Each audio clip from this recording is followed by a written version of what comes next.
Vous êtes dans l'émission Burkina Libre de ce 29 novembre 2024 sur Wadiasi TV. Bonsoir et bienvenue. Un nouveau jour, un nouveau sujet. Aujourd'hui, nous nous intéressons à la sortie médiatique récente du capitaine Azaria Sorgo, le porte-parole du CORAG, en lien avec des révélations sur des crimes économiques. Nous allons en débattre au cours de cette émission. Également toucher la question de la digitalisation qui occupe aujourd'hui une place de choix dans la politique de développement du gouvernement burkinabé. Alors, les deux consultants infatigables sont avec moi pour plus d'éclaircissements sur ces sujets. Bonsoir à vous.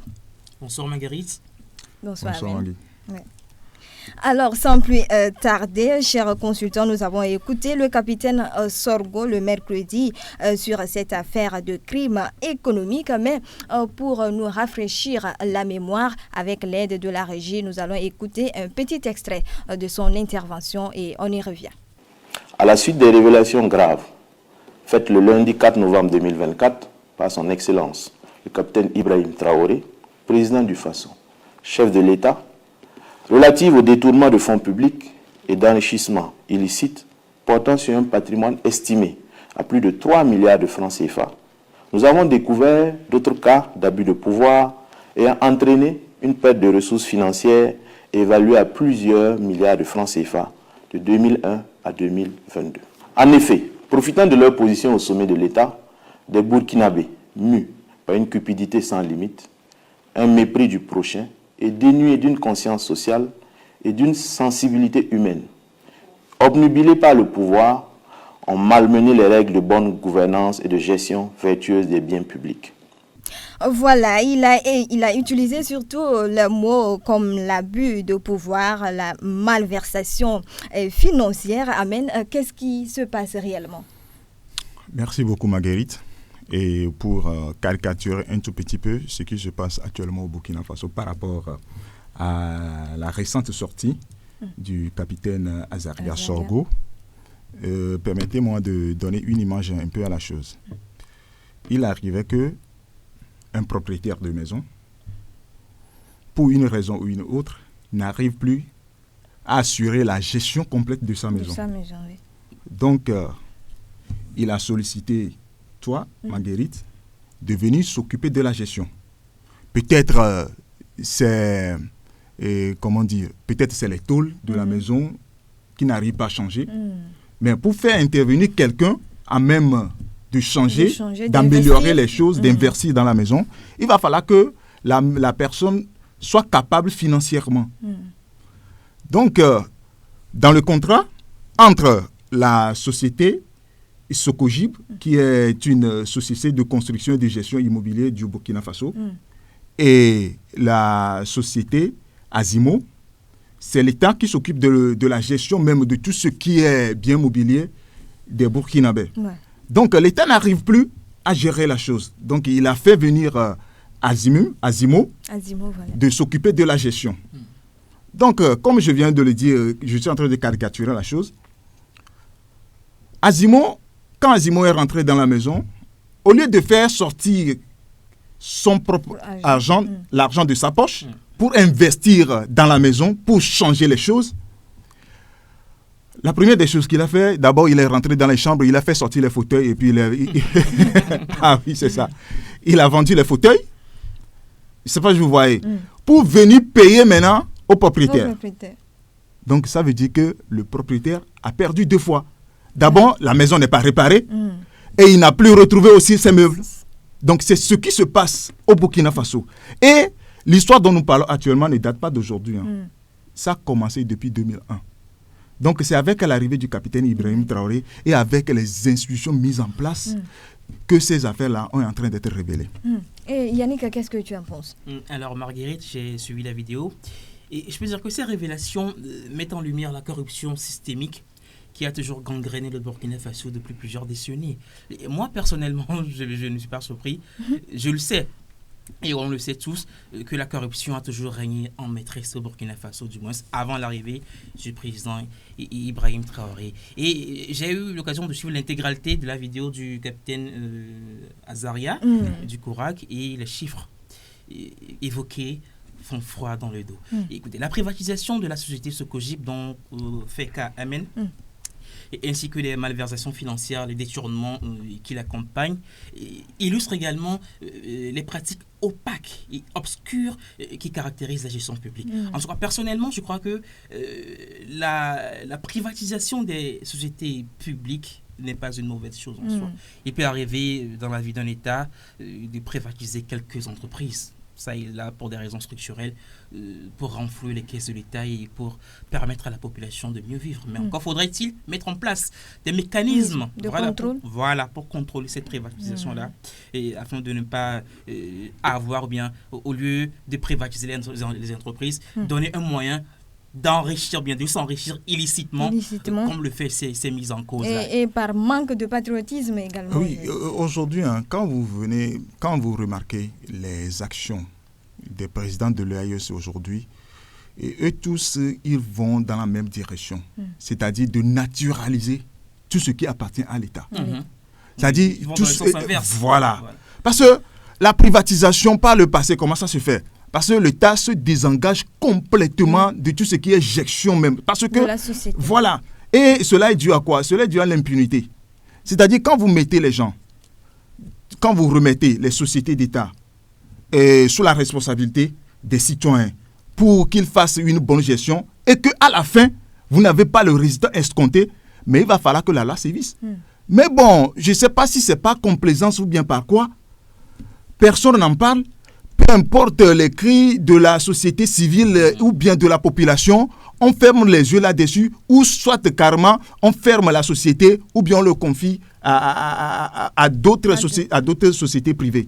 C'est comme ça c'est comme ça la gestion même de nos pays et se faisait avant. Donc aujourd'hui, avec l'arrivée du capitaine Ibrahim Traoré, nous remarquons qu'il y a un changement de paradigme. C'est-à-dire tout ce qui appartient à l'État, l'État veut même contrôler et la gestion. Voilà. Et c'est ce qui est d'ailleurs recommandé, parce que la privatisation, d'abord, pour parler de la privatisation, c'est vrai, ça se fait dans beaucoup de pays, même dans les pays développés, ça se fait. Mais c'est 50%. Voilà. La société acquéreur prend 50% de l'action et l'État aussi garde 50% et en restant. Mais aujourd'hui, qu'est-ce que nous remarquons? Je ne sais pas si ce n'est pas manque de vision ou bien de patriotisme, on ne sait pas quoi. Nos États confient la totalité même de la gestion aux sociétés étrangères en plus, même pas de sociétés privées. Bon, le cas, c'est une société burkinabé. Quand on prend Azimo, voilà, c'est une société burkinabé. Mais dans beaucoup de cas, on confie la gestion aux sociétés étrangères. Et c'est ce qui est vraiment dommage. Non, c'est dommage. Et je pense également que cette affaire de détournement de fonds, bien de corruption, de spoliation, ne date pas d'aujourd'hui ni d'hier. Et le capitaine Thomas Sankara avait également dénoncé cette pratique malsaine qui impacte gravement l'économie du pays. Ah oui, quand vous prenez nos pays, la gestion qui se fait aujourd'hui, nous l'avons hérité depuis l'époque coloniale. Quand vous prenez par exemple les Français, lorsqu'ils étaient en Afrique, dans beaucoup de pays où ils se sont installés, vous allez remarquer que leur objectif, c'est de faire travailler les autochtones et rapatrier les richesses chez eux. Donc, avec l'indépendance, ceux qui sont venus aux affaires, ils voulaient changer les choses. Mais à une vitesse de croisière, et les colons les a tous éliminés pour mettre encore en place ceux qui sont à même de faire pérenniser leur business. Et vous allez voir, quand vous prenez quelqu'un comme Blaise Compaoré, mais après la mort de Thomas Sankara, il est venu au pouvoir. D'accord? Et c'est en son temps que ces gestions calamiteuses-là se sont déroulées. Donc, quand vous voyez ce genre la gestion-là en question, vous allez remarquer que nous l'avons hérité. C'est-à-dire, quand un dirigeant rapatrie la richesse de son propre pays, n'investit pas dans son pays, mais plutôt aller investir ailleurs, mais c'est un schéma que le colon a tracé. C'est-à-dire, quand les Français sont venus chez nous, par exemple, dans nos pays africains, ils ont fait quoi? Ils ont fait quoi comme investissement? Ils ont plutôt investi dans leur pays. Donc, ils ont habitué aussi nos dirigeants qui sont venus après aussi à faire de même. Vous allez voir, certains, ils ont des grands immeubles dans les paradis fiscaux, l'argent, rien dans leur propre pays. C'est comme ça. Donc aujourd'hui, il va falloir qu'on commence par en parler et pour que les mentalités changent par rapport à ce genre de choses. Oui, voilà. Yannick, la corruption ne date pas d'aujourd'hui. Oui, vous savez, le feu capitaine Thomas Sankara a toujours été convaincu que la corruption qui sévit au Burkina Faso est l'héritage du système colonial qui a maintenu les structures de pouvoir corrompues et inéquitables. Raison pour laquelle il a passé l'essentiel de son mandat à lutter contre cette corruption et en mettant en place des moyens efficaces, en contrôlant par exemple de façon stricte les dépenses publiques et en instaurant une éthique révolutionnaire. Vous savez, le but c'est quoi? C'est de créer un État vraiment, égalitaire, équitable et qui profite bien surtout, gouverné, qui profite surtout aux citoyens. Voilà. Et je crois que le président Ibrahim Traoré est en train de continuer les œuvres qu'il a commencées. Ouais, je pense que c'est son comportement également qui l'avait coûté la vie. Je parle du capitaine Thomas Sankara. Ah oui, mais à un moment donné, il a étudié très tôt l'impérialisme. Voilà. Et il a compris comment ça fonctionne, de quoi ils se nourrissent, tout ça là. Donc, il voulait mener une lutte acharnée contre cet impérialisme-là. Mais son problème est qu'il a fait trop confiance à son alentour. Or, ce sont tous des néocolonisés. Des gens comme Blaise et compagnie. Eux, ils ne sont pas là pour servir l'État, le peuple. Ils sont là pour une mission. Donc, ils l'ont très tôt assassiné. Et c'est vraiment regrettable. Je crois que le président Ibrahim Traoré va apprendre de ces erreurs-là. Mais il a même dit dans l'une de ses interventions que leurs prédécesseurs, ils ont, par exemple, il a fait quand même de Thomas Sankara qu'il a fait beaucoup d'erreurs, mais lui, il ne va pas reproduire la même chose. Et parlant du président actuel du Faso, le capitaine Ibrahim Traoré, il avait en début de cette année parlé de l'importance de la sanction et des auteurs contre ces crimes économiques. Oui, vous savez, la corruption trouve sa source dans l'impunité. Dans le pays où l'impunité est installée, vous allez voir que la corruption prend de l'envol. Il ne sert à rien de mettre en prison les voleurs de portables et laisser ceux qui volent des milliards balader et avec... non. Ils vont continuer par le fait. Donc, capitaine Ibrahim Traoré a venu au pouvoir. C'est vrai, quand il est venu au pouvoir, il a commencé par la sensibilisation. Il a commencé par parler, arrêter tout ce que vous... Côté militaire comme côté civil, tout ce que vous avez fait jusqu'à maintenant, bon, vous-même, vous avez remarqué que ce n'est pas bien. Parce que personne ne peut venir te dire que la corruption n'est pas bonne. D'accord? Que la corruption est mauvaise. Tu n'es pas obligé que quelqu'un vienne te dire que bon, faire la corruption est une mauvaise chose. C'est-à-dire, les corrupteurs comme les corrompus savent tous que ce qu'ils sont en train de faire, ce n'est pas bien. Mais bon, par la voracité, par l'avidité et tout ça là, ils continuent. Mais le capitaine Ibrahim Traoré est venu pour les rappeler quand même à l'ordre que ce que vous êtes en train de faire là, ça nuit à notre population. Parce que aujourd'hui, la population qui est impartie, c'est parce que quand vous allez à l'hôpital aujourd'hui, on dit qu'il n'y a pas de scanner, il n'y a pas de matériel. C'est parce que le budget affecté à régler ce problème-là. Quand ce n'est pas fait, vous allez voir que nous allons revenir toujours sur le même problème. À chaque fois, on va parler, mais l'État a fait de l'action. Peut-être c'est ceux qui devaient exécuter qui ont failli. Donc aujourd'hui, le capitaine Ibrahim Traoré est dans son droit en tant que chef de l'État de punir tout ce qui veut encore pérenniser cette pratique-là. Exactement. Donc, nous allons également écouter un petit extrait du président du Faso, le capitaine Ibrahim Traoré, et on y revient. La lutte contre le terrorisme, oui, il y a des avancées, il y a beaucoup de choses, mais il faut que nous-mêmes reconnaissions qu'il y a un volet sur lequel il n'y a pas eu une lutte acharnée. C'est la corruption, c'est la lenteur administrative, en tout cas l'administration en général. Ce volet, il faut reconnaître, ça n'a pas marché. Mais pourquoi ça n'a pas marché? C'est parce qu'on s'était donné un temps pour sensibiliser, pour parler aux gens, pour que les gens comprennent. Tant dans l'armée que dans le civil, hein, que les gens comprennent où est-ce qu'on part, pourquoi il faut cesser telle habitude. Pas que les gens ne comprennent pas, ils font semblant et se disent qu'on ne prendra jamais de mesures. Personne ne veut sanctionner. Tout le monde est assis, bon, il est dans sa direction, les gens foutent la merde, ils ne veulent pas faire ce qu'il doit faire. Ah, si moi je le sanctionne, on peut le licencier, ça sera de ma faute. Écoutez, il y a ce genre d'émotions-là, ça ne doit plus exister. Nous sommes un pays en guerre et on doit bien gérer les ressources. Et quand on dit gérer les ressources, ce n'est pas les ressources financières seulement, les ressources humaines aussi. Aujourd'hui, il y a tellement de lois qui ont été votées pour protéger le travailleur. C'est très bien. Mais chacun devrait faire la mission pour laquelle il a été recruté.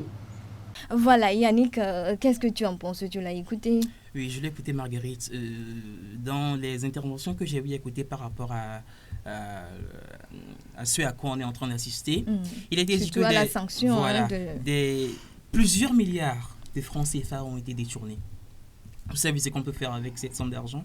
On peut construire des écoles, des hôpitaux, créer des entreprises pour permettre à la population de mieux vivre.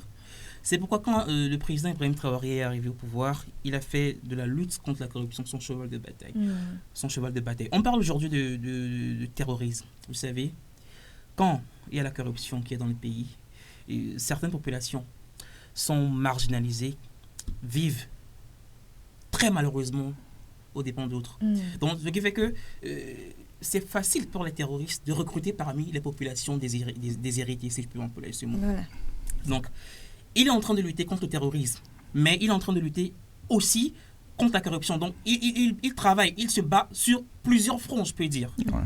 Donc, sanctionner aujourd'hui ces fauteurs de troubles, c'est criminel économique, si je peux le dire ainsi. Oui, voilà, c'est criminel économique, je crois que c'est de bonne guerre parce que le président Ibrahim Traoré est en train d'avoir une politique de tolérance zéro envers ces pratiques et envers ceux qui commettent ces pratiques-là. Voilà. Donc, je crois que c'est tout à fait à son honneur. Et c'est dans cette logique que le procès contre les auteurs du détournement des fonds au sein du ministère de l'Action humanitaire est également en cours. Oui, et ce procès, nous le suivons de près, parce qu'il va falloir qu'on commence par donner de l'exemple à ceux qui demain aussi tenteront à s'aventurer vers ce genre de pratiques-là pour dissuader les autres. Voilà. Donc, nous suivons ce procès de près et nous allons voir quelles sont les sanctions qui seront affligées à ce genre de personnes-là. Parce qu'il ne sert à rien en tant qu'agent d'un département ministériel, vous pouvez vous donner cette opportunité-là, aller jusqu'à voler des milliards. Et c'est un fonds qui normalement devait... En fait, c'est au niveau du ministère de l'Action humanitaire. Voilà, c'est curieux. Parce que, voilà. Or, le pays vit une situation d'insécurité où l'État a besoin de l'argent. Sur tous les... C'est-à-dire, quand vous prenez tous les domaines, l'État a besoin de l'argent, que ce soit au niveau du social, de l'économie, même au niveau de la sécurité, l'État a besoin de sous. Or, le peu qu'on met à votre disposition, vous le prenez comme si c'est dans votre propre boutique. Et c'était destiné surtout aux personnes déplacées internes. Oui. Parce que tout ça là, il va falloir qu'on commence par... et nous tous, nous devons retourner à l'école du patriotisme. C'est-à-dire, comment on aime sa patrie. L'amour de la patrie, nous tous, on est obligés maintenant de retourner à l'école pour apprendre ça. Parce qu'on a l'impression que certains, en venant à la tête de certaines institutions, leur premier objectif, c'est de remplir leur poche et disparaître. Et c'est ce qui se voit ailleurs. C'est ce qui se voit d'ailleurs. Quand vous voyez ceux qui aujourd'hui se retrouvent au niveau de la Côte d'Ivoire et tout ça là, avec quoi ils financent le terrorisme au Burkina Faso? C'est avec l'argent volé. C'est ça. Donc, ce procès, je pense que les juges vont dire leurs droits et que ceux qui sont coupables seront punis. D'accord. Et le capitaine Azaria Sorgo a également, dans la lutte contre ces crimes économiques, il a appelé la population à contribution. Tout à fait. Vous savez, c'est une lutte que seul le président Ibrahim Traoré ne peut pas faire. Il faut l'adhésion de toute la population, de tout le public, de tous les citoyens burkinabés, pour qu'ensemble, cette lutte soit efficace.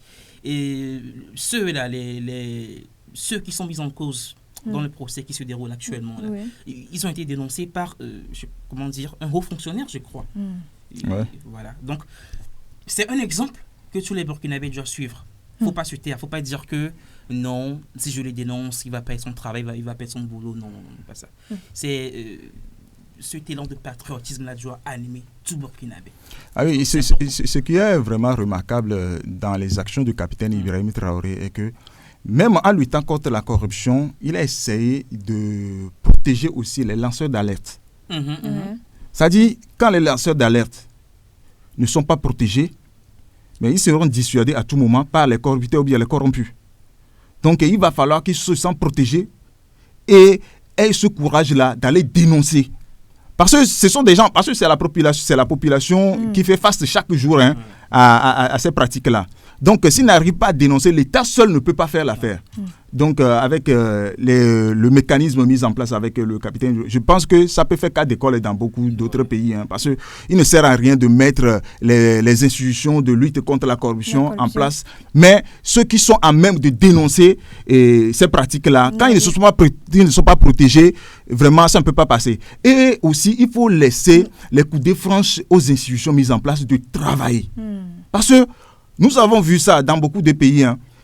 Les institutions sont mises en place, mais à chaque fois qu'ils sortent, ils donnent des rapports. L'État vient même contredire ce qu'ils sont en train de dire là. Donc, vraiment, ça va faire que ça ne peut pas marcher. Donc, il va falloir qu'ils arrivent à laisser le coup de franche. Je pense que c'est le cas au Burkina Faso actuellement. Laisser le coup de franche aux institutions de travailler. Vraiment. Les raisons pour lesquelles on parle de corruption systémique, c'est à tous les niveaux, dans toutes les institutions. Vraiment. On va falloir se pencher là-dessus. Oui, très rapidement, nous allons faire un clin d'œil à la digitalisation, comme je l'annonçais en début de cette émission. Je pense que c'est également un moyen de lutte contre la corruption. Oui, la digitalisation, en dehors du fait que ça facilite un certain nombre de démarches administratives à la population, c'est aussi un moyen de lutter contre la corruption parce que ça limite l'interaction entre la population et les agents qui sont à la tête de ces administrations-là. Parce que la corruption même, c'est là-bas. Par exemple, quand vous prenez un secteur comme la douane, vous allez voir que pour payer même les taxes douanières, des fois, vous êtes obligé de donner des sous, main en main comme ça aux douaniers. Mais aujourd'hui, dans beaucoup de pays, qu'est-ce qui se fait? Vous payez les taxes, si c'est la marchandise, tout est numérisé. Tout ce que vous avez à payer, vous le payez numériquement. Donc, ce n'est pas l'agent qui empoche, qui reçoit directement l'argent, mais c'est déversé directement au trésor public ou bien dans une caisse de l'État. Donc, c'est un moyen aussi de limiter l'interaction entre les éventuels corrompus ou bien corrupteurs. Et Yannick, je pense que c'est à cause de ça, aujourd'hui, plusieurs services publics au Burkina Faso ont été digitalisés. Oui, tout à fait. L'année passée, il y a eu au Burkina Faso l'exercice national sur la dématérialisation des procédures administratives. Et je crois que c'est de bonne guerre. Vous savez, Amen l'a dit, moins on limite les interactions physiques entre les institutions et la population. Mieux c'est pour la lutte contre la corruption. Donc voilà. Et je pense également ce système a son revers de la médaille. Il faut faire attention. Son revers de la médaille. Vous savez, tout ce qui est progrès, tout ce qui est développement a son lot de côtés indésirables. Vous savez, quand on parle de digitalisation, on parle forcément de cybercriminalité, malheureusement. Donc, raison pour laquelle l'État doit mettre en place des mesures efficaces, des systèmes d'identification biométrique. Voilà, et contrôler également les systèmes de paiement électronique pour que ces personnes qui s'adonnent à ces pratiques malsaines-là soient détectées au plus vite et soient punies. Voilà, Amen, il faut faire attention au développement de la digitalisation. Oui, avec la numérisation aujourd'hui, même en Afrique de l'Ouest actuellement, il y a un projet de la Banque mondiale que chaque pays africain est en train d'appliquer, on appelle ça les WORI. Donc, ça concerne la biométrie. C'est-à-dire chaque citoyen doit être identifié. C'est aussi un moyen contre le terrorisme. Donc, si tu es identifié, on sait qu'à tel niveau tu es là, tu tout ce que tu touches de manière numérique, tu es identifié là. Ça va protéger aussi l'État. Mais tu parlais tout à l'heure du revers de la médaille. Donc aujourd'hui, certains se sentent lésés par rapport à la digitalisation aujourd'hui. Parce que par le passé, leur formation ne leur a pas donné assez à avoir certains outils informatiques aussi évolués des fonctionnaires de l'État. Donc aujourd'hui, quand on parle de digitalisation, déjà, ils se sentent menacés, comme quoi ils vont perdre leur boulot et tout ça là. Mais aujourd'hui, ils sont appelés à un recyclage. C'est-à-dire qu'ils doivent se recycler. C'est-à-dire changer, parce que le monde est appelé à évoluer, parce que nous ne pouvons pas rester toujours à la traîne. Tôt ou tard, nous aussi, nous allons arriver là où les pays développés sont aujourd'hui. Donc, il va falloir que chacun redouble des efforts pour être à la page de tout ce qui se fait en matière de digitalisation, pour faire évoluer nos États. Et surtout que le Burkina Faso, le gouvernement burkinabé, par le ministère de la Transition digitale, s'est engagé dans un processus efficace de digitalisation. Et nous saluons par là la ministre Aminata Zerbo, c'est ça. Aminata Zerbo, oui. Voilà, chers consultants, nous sommes talonnés par le temps. Nous allons mettre fin à cette émission. Merci pour vos apports. Merci Marguerite. Oui, chers téléspectateurs, nous avons parlé de long en large des révélations faites sur les crimes économiques au Burkina Faso et également de la digitalisation comme un autre moyen de lutte contre la corruption. Merci à vous pour votre fidélité. Restez toujours des nôtres.